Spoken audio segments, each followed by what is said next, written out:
मित्रांनो, मनोज जरांगे यांच्या संदर्भात एक वाईट बातमी आहे. एवढे कासावीस वगैरे होऊ नका, फार चिंतेत जाऊ नका. असं काहीतरी आखरीत घडलेलं नाहीये. एकनाथ शिंदे आणि मनोज जरांगे यांचं जे सेटलमेंट झालेलं आहे, पॅचअप झालेलं आहे, जो फॉर्म्युला ठरलेला आहे, जे डील झालेलं आहे, ते व्यवस्थित एक्झिक्यूट होणार आहे. कारण वाईट बातमी म्हटल्याबरोबर तुम्हाला असं वाटेल, अरे ते सगळे सोयरे प्रकरणात काय लफडं झालं की काय, मग परत मनोज जरांगेंना उपोषणाला बसावं लागणार की काय. आता या वेळेला आपलं प्रातिनिधिक पद्धतीने ठरल्याप्रमाणे 5-7 दिवसाचं उपोषण करायचं, थोडंसं टेन्शन करायचं, थोडंसं इतर जे ओबीसी आणि अन्य लोक दबाव आणतायत त्यांना प्रतिशह द्यायचा, आणि मग सगळे सोयरे म्हणजे सगळे मराठे करायचं आणि सर्व मराठ्यांना कुणबी ठरवायचं आणि सर्टिफिकेट द्यायचं. असा जो फॉर्म्युला झालेला आहे त्याला तर काही अपशकून नाही ना. नाही रे बाबा, नाही. वेगळीच बातमी आहे.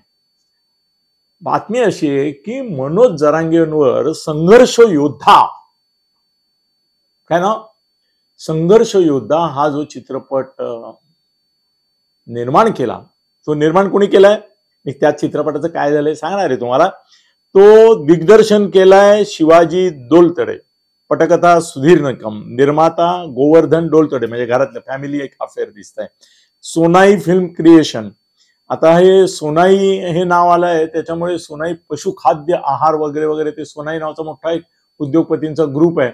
मागे एकदा मनोज जरांगेला त्यांचा आर्थिक पाठिंबा आहे अशी चर्चा पण झाली होती, त्याच्यावरून थोडे सरकारने डोळे पण वटारले होते वगैरे, असं काहीतरी ऐकलंय मी. आता मला आठवत नाही, पण मी काही कन्फर्म करत नाही. पण सोनाई नाव घेण्याचं अन्यथा काही कारण नव्हतं, काहीतरी असणार.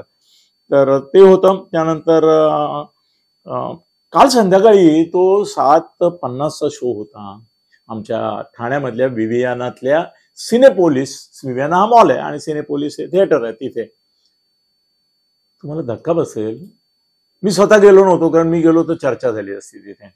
आणि गमत अशी की त्या मनोज जरांगेंच्या संदर्भात मी काही भूमिका घेतलेली आहे, तर त्या संदर्भात कदाचित काही वेगळ्या लोकांच्या वेगळ्या प्रतिक्रिया असतील, तर मला त्याच्यामध्ये पडायचं नव्हतं. एक नवं नाट्य निर्माण करायचं नव्हतं. झालं असतं कदाचित मला पाहिल्यानंतर. तर म्हणून मी माझ्या टीमच्या लोकांना पाठवलं, म्हटलं जा. तर त्यांनी सांगितलेल्या 2-3 गोष्टी मोठ्या धक्कादायक होत्या. ते म्हणाले की मंगेश देसाई आणि प्रवीण दराडे, दराडे का दरडे रे, तरडे, त्यांनी जसा धर्मवीर पिक्चर बनवला आणि तो तद्दन खोटा होता.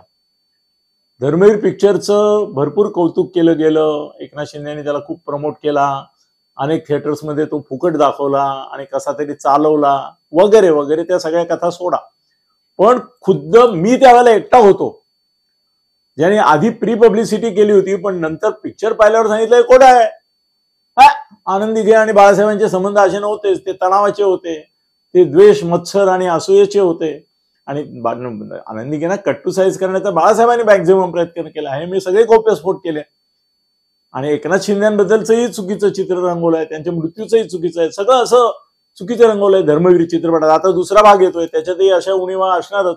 आता तो खरं पिक्चर येईल की नाहीच मला शंका आहे, कारण आता धर्मवीरचा क्रांतीवीर एकनाथ शिंदे असा काढायला पाहिजे पिक्चर.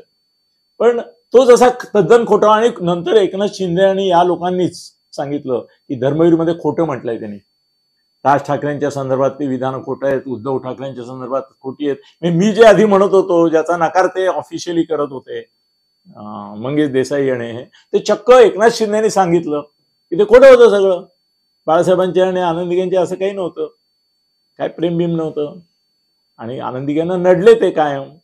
म्हणजे माझ्या भूमिकेवर शिक्कामोर्तब झालं. आता या संदर्भात मला असं कळलं की तो कालचा शो अक्षरशः थिएटर रिकामा होता.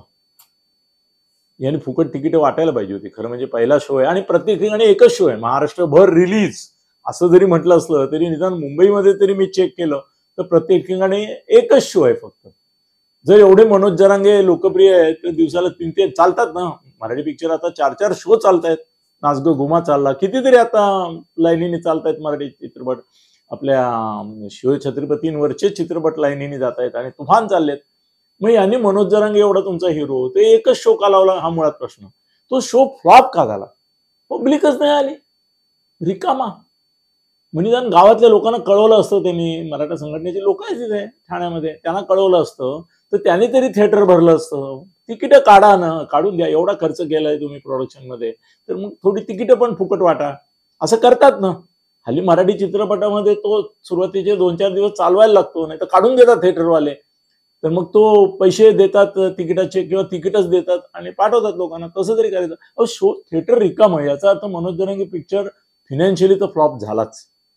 दुसरं, आमच्या टीमने तो पिक्चर पाहिल्यावर ते म्हणाले, साहेब मनोज जरांगे काय आहे आपल्याला माहिती आहे, मनोज जरांगेचं आंदोलन कसं आहे ते माहिती आहे, त्याच्यात काय वेगळंच दाखवलंय, त्याचं लाईफ पण वेगळं झालं, त्याचे ते बाकी कलाकार पण मोठे काय म्हणतात त्याला नावाजलेले असले सगळे फेल गेलेत.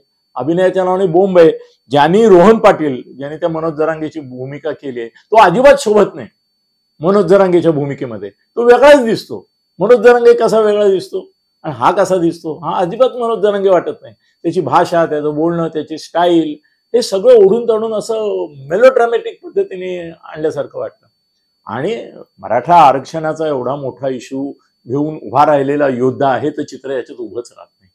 एक हट्टी दुराग्रही असा कार्यकर्ता, नेता पण नाही, अशा पद्धतीने त्याला रंगवलंय. आणि त्याचं जे वैयक्तिक जीवन रंगवलंय तर ते खरं म्हणजे त्याने आक्षेप घ्यायला पाहिजे. मला असं बातमी आहे, नॉट कन्फर्म, पण मनोज जरांगेला हा पिक्चर आवडला नाही. म्हणून मनोज जरांगे या चित्रपटाच्या प्रीमियरला उभं राहावं, यावं त्यांनी कुठेतरी त्याच्या सोयीने, म्हणून जाम प्रयत्न केले गेले हे जे कोण डोल तडे आहेत त्यांनी. परंतु मनोज जरांगे त्याच्या प्रीमियरला गेले नाहीत.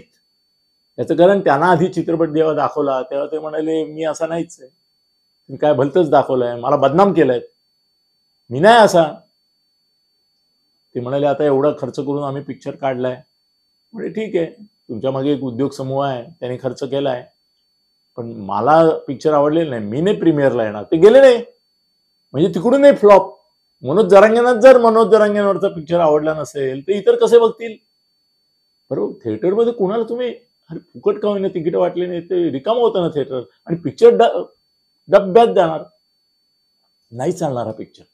धर्मवीर चालवला गेला.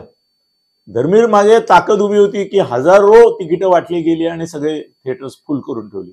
नंतर त्यांना पश्चाताप होत असेल, कारण क्रांती झाल्यानंतर आनंद निग्यांचं आणि बाळासाहेबांचं वैर होतं, हेच सांगायची वेळ त्यांच्यावर आली, जे मी आधीपासून सांगतो. पण हा मनोज जरांगेंचा पिक्चर हिट की फ्लॉप या प्रश्नाचं उत्तर आहे टोटली फ्लॉप. हे मनोज जरांगे नाहीच.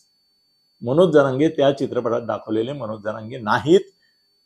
माझा तर सल्ला राहील, तुम्ही बघायलाच जाऊ नका. उगाच मनोज जरांगे विषयी तुम्हाला प्रेम आहे का, आदर आहे का, आस्था आहे का, आत्मीयता आहे का, तुम्ही मराठा गडी यशाचा धनी असं मानून त्यांना काहीतरी यश मिळेल असं गृहीत धरलंय का, मग हे मनोज जरांगेंचं विडंबन जे केलेलं या चित्रपटामध्ये ते बघायला तुम्ही जाऊ नका. सोडून द्या.